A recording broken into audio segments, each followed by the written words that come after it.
Hi everyone, this is Mike at Chief Equipment.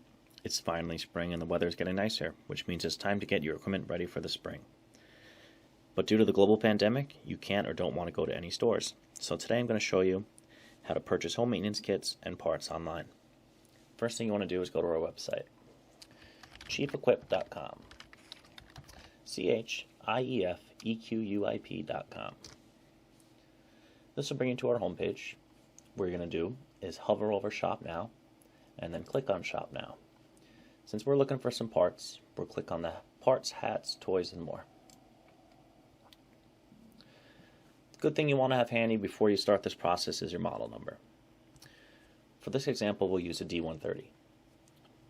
Three things that are important to get your machine ready for the season is a home maintenance kit, a deck belt, and a set of blades. So let's look for those items. We'll click in the search bar, type in our model number, D130, and hit enter. This will bring up all the parts pertaining to our model. So let's start by looking for the home maintenance kit. Here we find the LG275. This is going to include everything you need to service your machine. Click on the link, make sure it fits your model, and then add to cart.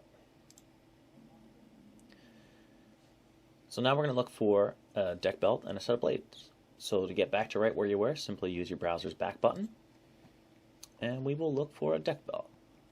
Here we go, deck dry belt for the 100 series. Go ahead, click on that link. Again, make sure it fits your model, D130, and add to cart.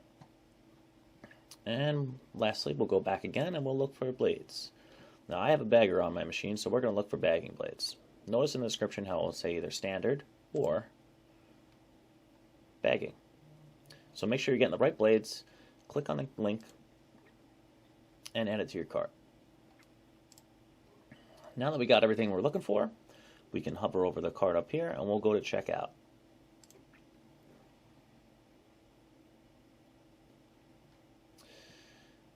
Now that we have the summary, here's our price. We're just going to enter in all our information. We're going to go to continue to shipping after we enter that. And the following page will then say continue to payment, where there you will enter in your credit card information. If you have any questions during any part of this process, don't hesitate to call the dealership. We can help you walk through it. If you found this video helpful, please like and subscribe to our YouTube channel. Stay safe and have a great day.